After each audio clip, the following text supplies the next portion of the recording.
Hello brothers, అందరికీ నమస్తే. మీరు చూస్తున్న ఈ సూర్యోదయం ఏ కన్యాకుమారికి సంబంధించిందో కాదు, మన తెలంగాణ వారసత్వ కట్టడాల్లో ఒకటైన నాగార్జున సాగర్ జలాశయం మధ్యలో నుండి తీసిన వీడియో. ఇలా వెళ్ళడానికి మనకు సంవత్సరానికి ఒక్కసారి మాత్రమే అవకాశం వస్తుంది. అదే మన ఆదిదేవుడికి అత్యంత ఇష్టమైన శివరాత్రి పర్వదినం. అసలు ఇదంతా ఎందుకు చెప్తున్నానని అనుకుంటున్నారా? అదే పాయింట్కి వస్తున్నాను. కానీ మనం ఏదైనా శివాలయానికి వెళ్ళాలంటే ఎప్పుడైనా వెళ్ళడానికి అవకాశం ఉంటుంది. నేను చూపించబోయే ఈ శివాలయానికి మాత్రం సంవత్సరానికి కేవలం ఒక్కసారి మాత్రమే వెళ్ళడానికి అవకాశం ఉంటుంది. ఇలాంటి శివాలయాలు మన తెలంగాణ రాష్ట్రంలో కొన్ని మాత్రమే ఉన్నాయి. అందులో నేను చూపించబోయే ఈ శివాలయం చాలా ప్రత్యేకమైంది. ఎందుకంటే చుట్టుముట్టు నీళ్లు, మధ్యలో ఒక కొండ, దాని మీద కేవలం శివాలయం మాత్రమే ఉంటుంది. అందుకనే ఇది చాలా ప్రత్యేకమైందని అంటున్నాను. ఇక మన వీడియోని స్టార్ట్ చేసేద్దాం. అలా కారులో వెళ్తూ మాట్లాడుకుందాం, పదండి. హలో బ్రదర్స్, అందరికీ నమస్తే. నేను మీ సంచారి శివ. ఈరోజు శివరాత్రి, అందుకే రోడ్డు పక్క పడున్న శివాలయాలన్నీ ఇలా అద్దె దీపాలతో అలంకరించారు. అలా చూస్తూ ఉంటే మనసుకు ఎంతో ప్రశాంతంగా ఉంది. మేము బయలుదేరిన టైం వచ్చేసి ఉదయం 6 గంటలు. ఇంకా లొకేషన్ డీటెయిల్స్ చెప్పలేదు కదూ. మేము ప్రెసెంట్ నల్గొండ నుంచి నాగార్జున సాగర్కి అయితే వెళ్తున్నాము. దూరం నుండి ఈ ఏలేశ్వరం కొండకి రావాలనుకునే వాళ్ళు ఒక రోజు ముందుగానే నాగార్జున సాగర్ చేరుకోండి. మీరు స్టే చేయడానికి విజయ విహార్లో రూమ్స్ ఉంటాయి.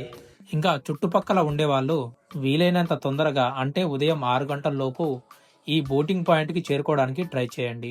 ఎందుకంటే విజయ విహార్ నుండి మొదటి లాంచి ఉదయం 6:30కు బయలుదేరుతుంది. మీరు ఉదయాన్నే వెళ్తే ఆ కొండను ఎక్కడానికి మీకు ఎలాంటి ఇబ్బంది అయితే ఉండదు. ఒకవేళ ఎండ ఎక్కువ అయితే మీరు ఎక్కడానికి చాలా ఇబ్బంది పడవలసి వస్తుంది. మీరు చూస్తున్నారు కదా, ఇదే విజయ విహార్కి వెళ్ళే ఎంట్రన్స్. ఇక్కడ నుండే మనకు బోటింగ్ పాయింట్ ఉంటుంది. మీరు ఒకవేళ స్టే చేయాలంటే ఇక్కడే మీకు రూమ్స్ కూడా అందుబాటులో ఉంటాయి. ఇక ఇక్కడికి రావడానికి మీరు నల్గొండ నుంచి, హైదరాబాద్ నుంచి బస్సులలో కూడా రావచ్చు. ఆ సౌకర్యం కూడా ఇక్కడ అందుబాటులో ఉంటుంది. ఇక మేము ఇక్కడికి చేరుకోవడానికి మాకు ఉదయం 6:15 అయితే అయింది. ఇక తొందరగా వెళ్ళి టికెట్లు అయితే తీసుకున్నాము. మీరు చూస్తున్నదే లాంచ్ ఎక్కడానికి టికెట్ కౌంటర్. టికెట్ ఇది మనిషికి 250 రూపాయలు. ఈ టికెట్ తీసుకొని మనం బోట్ ఎక్కాలన్నమాట. ఇక మీరు ఇంతటితో అయిపోయింది అనుకుంటే పొరపాటే. ఇక్కడ నుండి లాంచ్ స్టేషన్ కి వెళ్ళడానికి మీకు దగ్గర దగ్గర 2 కిలోమీటర్లు అయితే కిందికి పోవాల్సి ఉంటుంది. ఇక్కడ దానికోసం స్పెషల్ గా వెహికల్స్ అయితే ఏమీ లేవు, నడుచుకుంటా పోవాలి. సొంతంగా వెహికల్స్ ఉంటే మాత్రం కింది దాకా వెళ్ళి పార్కింగ్ చేసుకోవచ్చు. చిన్నపిల్లలు ఉన్న వాళ్ళు ఖచ్చితంగా ఒక వెహికల్ అయితే ఏర్పాటు చేసుకోండి.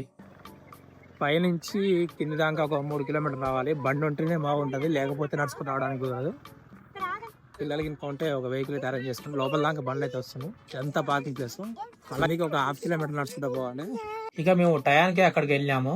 ఆ టయానికే ఆల్రెడీ కింద ఉన్న లాంచీలలో జనాలు నిండిపోయారు. మనకు ఇక్కడ నుంచి 2 లాంచీలు అయితే బయలుదేరుతాయి. ఒక లాంచీ నిండిన తర్వాత ఇంకో లాంచ్ అయితే ఫిల్ చేస్తారు. మేము ఫస్ట్ బయలుదేరిన లాంచ్లో అయితే బయలుదేరినాము. ఇక మీకు ఇంకో విషయం చెప్పాలి, దాదాపు ఒక 200 మంది పోలీసు వారు అక్కడ బందోబస్తు కోసం రావడం జరుగుతుంది. వాళ్ళు కూడా ఇదే షిప్ లో ఎక్కడం జరిగింది. ఇక మన తెలంగాణ నుంచే కాకుండా అటు ఆంధ్రప్రదేశ్ నుంచి కూడా చాలా మంది జనాలు అయితే రావడం జరుగుతుంది. ఇక ఆంధ్ర బోటింగ్ పాయింట్ దగ్గర నుంచి కూడా 2 లాంచీలు అయితే జనాలు తీసుకొని బయలుదేరుతాయి. ఇలా 1 కాదు 2 కాదు, దాదాపు 4 లాంచీలలో జనాలు ఒకటేసారి మన ఏలేశ్వరం కొండనైతే చేరుకోవడం జరుగుతుంది. ఇంకా ఇలా ఈ లాంచ్లు దాదాపు ఒక 5,000 మందిని అయితే కొండకు తీసుకురావడం జరుగుతుంది. ఇక మేము ఉదయాన్నే బయలుదేరడం వల్ల మాకు సూర్యోదయం అయితే చాలా అందంగా కనిపిస్తుంది. ఇక బోట్లో ప్రయాణించే ప్రతి ఒక్కరికి ఈ విధంగా లైఫ్ జాకెట్లు అయితే అరేంజ్ చేయడం జరిగింది. మనకు ఎంతైనా కొంచెం భద్రత ఎక్కువ కాబట్టి నేనైతే వేసుకున్నా, చాలా మంది వేసుకోలేదు.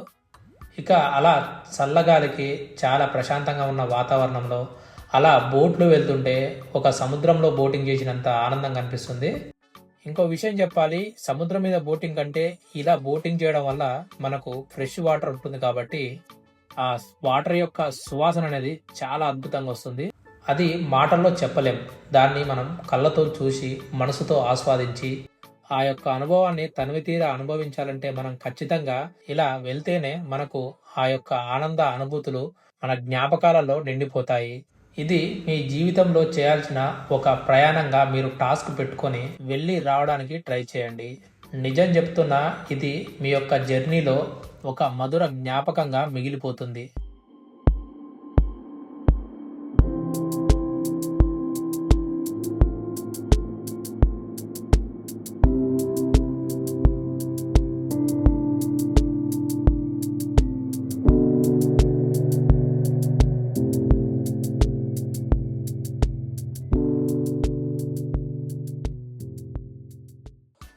ఇక మనం బోటు ఎక్కిన దగ్గర నుండి మనము ఏలేశ్వరం కొండకు పోయడానికి దాదాపు మనకు గంటన్నర టైం అయితే తీసుకుంటుంది.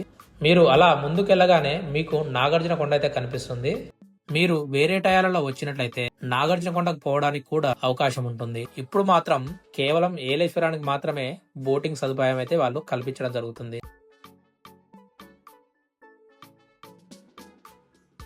అదిగో చూస్తున్నారు కదా, అదే ఏలేశ్వరం కొండ. మీకు ఇక్కడి నుంచి చూస్తుంటే ఎలా అనిపిస్తుందో ఒకసారి కామెంట్ చేయండి. నాకు ఒక ఆకారం అయితే కనిపిస్తుంది. అలా దగ్గరికి వెళ్ళగా ఇంకా ఆతృత మాకైతే ఎక్కువైపోయింది. ఎప్పుడు ఆయన సన్నదికి చేరుకుంటామా, ఎంత తొందరగా ఆయన దర్శనం చేసుకుంటామని నాకైతే చాలా తొందరగా అయితే ఉంది. మళ్ళీ చూడండి, నాకు ఒక ఆకారం అయితే కనిపిస్తుంది కొండ మీద. మీకు అది కనిపిస్తే ఒకసారి కామెంట్ చేయండి అదేంటో.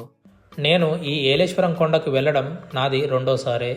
మీరు మొదటిసారి వచ్చినట్టయితే మీకు కొంచెం ఇబ్బందులు అయితే ఎదురవ్వచ్చు. కానీ మీ భారం అంతా ఆ శివయ్య మీద వేసి ముందుకు వెళ్ళండి, మీకు ఎలాంటి కష్టాలైతే ఎదురవ్వవు. నాకు కనిపిస్తున్న ఆకారం మీకు కనిపిస్తుందని నేను అనుకుంటున్నాను. ఒక నంది కొండ మీద కూర్చున్నట్టు నాకైతే అవుపిస్తుంది. మీకు అలాగే అవుపిస్తే ఓం నమ శివాయ అని ఒకసారి కామెంట్ చేయండి. నేనే కాదు, నాతో పాటు లాంచ్లో ఉన్న అనేక మంది ఆ యొక్క ఆకారాన్ని చూసి చాలా ఆశ్చర్యపోతున్నారు. ఒక నంది అక్కడ కూర్చుంది, దాని చెవుల మధ్యలో శివాలయం ఉంది అని ప్రతి ఒక్కరూ చర్చించుకుంటుంటే నాకు చాలా ఆనందంగా అనిపించింది.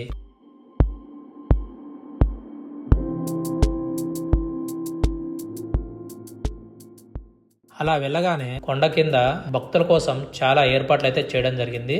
వచ్చిన భక్తులకు ఎలాంటి అసౌకర్యాలు కలగకుండా అక్కడక్కడ టెంట్లు అయితే వేయడం జరిగింది. ఎందుకంటే ఈ కొండ మీద నీడకు కనీసం చెట్లు కూడా ఉండవు. ఎండకు చాలా మంది అలసిపోతారు కాబట్టి అక్కడక్కడ టెంట్లు, తాగడానికి నీళ్ల కోసం వాటర్ ప్యాకెట్లు అరేంజ్ చేయడం జరిగింది. అక్కడ మీరు చూస్తున్నారు కదా, తెల్లని బస్తాలలో ఉన్నాయన్ని వాటర్ ప్యాకెట్లే.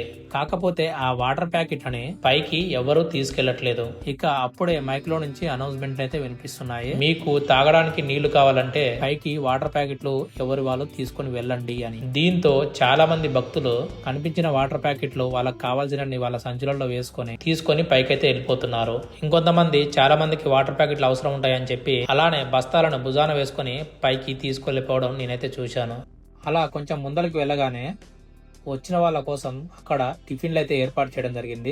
ఇక మనెమ్మటి కొంతమంది చిన్నపిల్లలు రావడం జరిగింది కాబట్టి వాళ్ళ కోసం టిఫిన్ అయితే పట్టుకొని వాళ్ళ దగ్గరికి అయితే తీసుకుపోవడం జరిగింది. ఉదయాన్నే వాళ్ళు టిఫిన్ తినకపోతే పైకి కొండ ఎక్కలేరు కాబట్టి వాళ్ళ కోసం టిఫిన్ అయితే ఇచ్చేసాం. ఇక కొండ కింద మనకు ఒక ఆంజనేయ స్వామి విగ్రహం అయితే కనిపిస్తుంది. చాలా మంది భక్తులు ఇక్కడ కూడా కొబ్బరికాయలు కొట్టి వాళ్ళ యొక్క నడకనైతే ప్రారంభిస్తారు. ఇక నేను కూడా ఆ స్వామికి మొక్కి అక్కడ ఉన్న సింధూరం తీసుకొని బొట్టు అయితే పెట్టుకున్నా. 8:30 కల్లా ఆడికి వచ్చినాం మేము.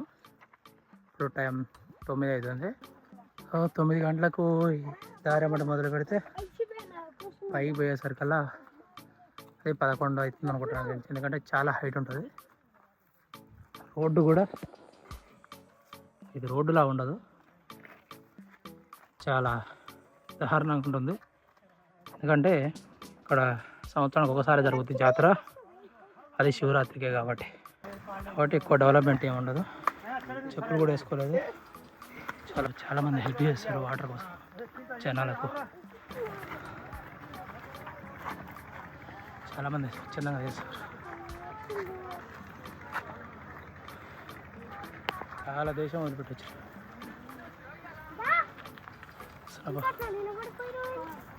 మనం చాలా దూరం పోవాలి. నేను కూడా కొంచెం దూరం మోసుకపోతున్నాయి. అన్ని వాటర్ ప్యాకెట్ చిన్నవా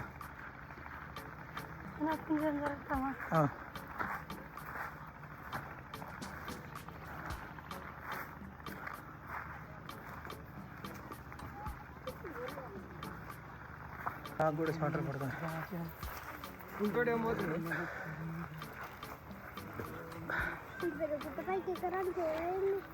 పైన దేవుడు ఉంటాడు అందుకంటే పోతున్నాం మనం. ఇంకా 1 కిలోమీటర్ కూడా ఎక్కడట్టుందండి. పైకి ఇంకా సగం ఉంది. ఇప్పుడు మనం సగం వరకు వచ్చినాం. ఇంకా పైకి పోతామంటే కొంచెం స్ట్రైట్ అవుతుంది. అప్పుడు ఎప్పడానికి కొంచెం ఇబ్బంది ఉంటుంది. కాకపోతే ఎక్కువ స్పీడ్తో కాకుండా నెమ్మదిగా ఎక్కాలి.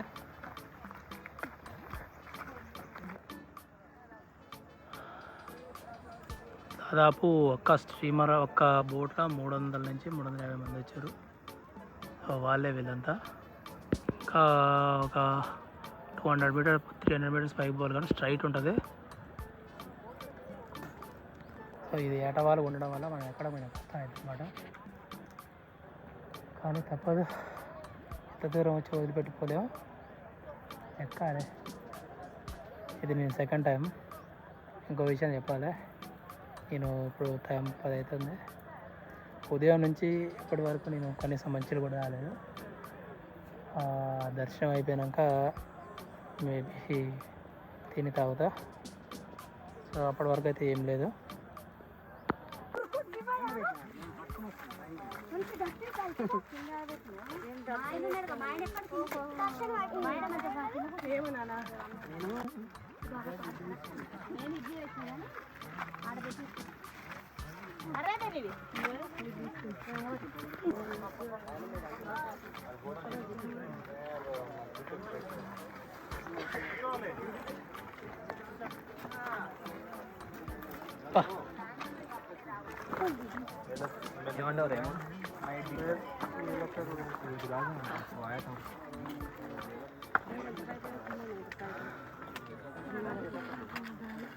ఒక గంట తర్వాత మనమైతే మొదటి పార్వతి టెంపుల్ కి అయితే చేరుకోవడం జరిగింది. నాకే కొంచెం టైం పట్టింది, చాలా మంది ముందు ఆల్రెడీ వెళ్ళొచ్చారు. పైకి అయితే వచ్చినాం. ఇది మామూలు టాస్క్ కాదు. కొంచెం చెప్పు లేని వాళ్ళైతే జాగ్రత్తగా రావాలి. రాళ్ళు కోసుకోపోతున్నాం మొత్తం కాళ్ళకు చేతులకు. ఇంకా వచ్చేటప్పుడు వాటర్ మాత్రం మస్ట్ క్యారీ చేయండి. పైకి వస్తుంది మాత్రం అయిన వాటర్ వచ్చలేదు. వాటర్ ప్యాకెట్లు అయితే ఇస్తారు, కానీ మీరు కూడా కొన్ని ప్యాకెట్లు వేసుకొచ్చుకోండి. ఆల్రెడీ నేను కొన్ని ప్యాకెట్లు వేసుకొచ్చుకున్నా. చిన్నపిల్లలు ఉంటే వాటర్ మంచిగా క్యారీ చేయండి. స్పీడ్గా ఎక్కకుండా నిమ్మలంగా ఎక్కండి. సంవత్సరానికి ఒకసారి కాబట్టి జాగ్రత్తగా రావాలి. ఇంకా ఈ అక్కడ ఉంటుంది మెయిన్ టెంపుల్. ఇంకొక 10 నిమిషాలు నడవాలి అడిగి.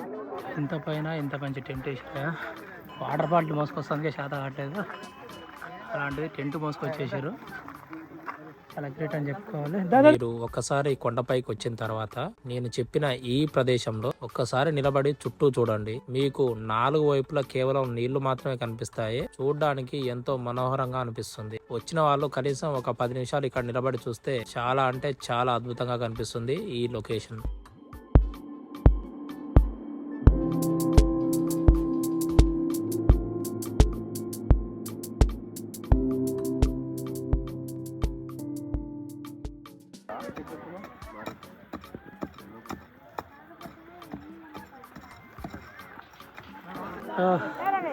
మొత్తానికి చేరుకున్నాం మనం. ఇదే టెంపుల్ లొకేషన్.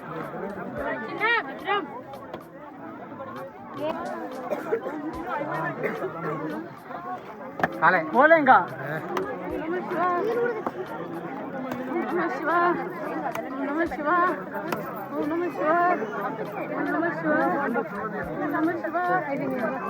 ఇప్పుడు మీరు చూస్తారు కదా, నేను నిలబడ్డదే ప్రధాన ఆలయం అన్నమాట. గుడి చూడడానికి చాలా చిన్నగానే ఉంటుంది, కానీ ఇక్కడ దేవుడు మాత్రం ఎంతో మహిమాన్వితుడు. చాలా మంది సంతానం లేనోళ్ళు ఈ గుడి దగ్గరకు వచ్చి మొక్కుకుంటే వాళ్లకు సంతానం కలుగుతుందని ఇక్కడ చాలా మంది భక్తులు నమ్ముతారు.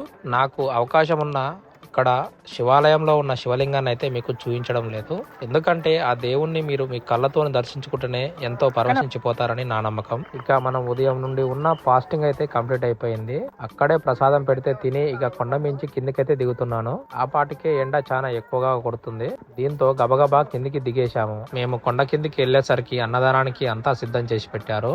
ఇక్కడ నాకు నచ్చింది ఏంటంటే పోలీసు సిబ్బంది భక్తులకు ఎలాంటి అసౌకర్యాలు కలగకుండా ప్రతి క్షణం ప్రతి అడుగులో ఉంటూ శాంతి భద్రతలను అయితే పర్యవేక్షిస్తున్నారు.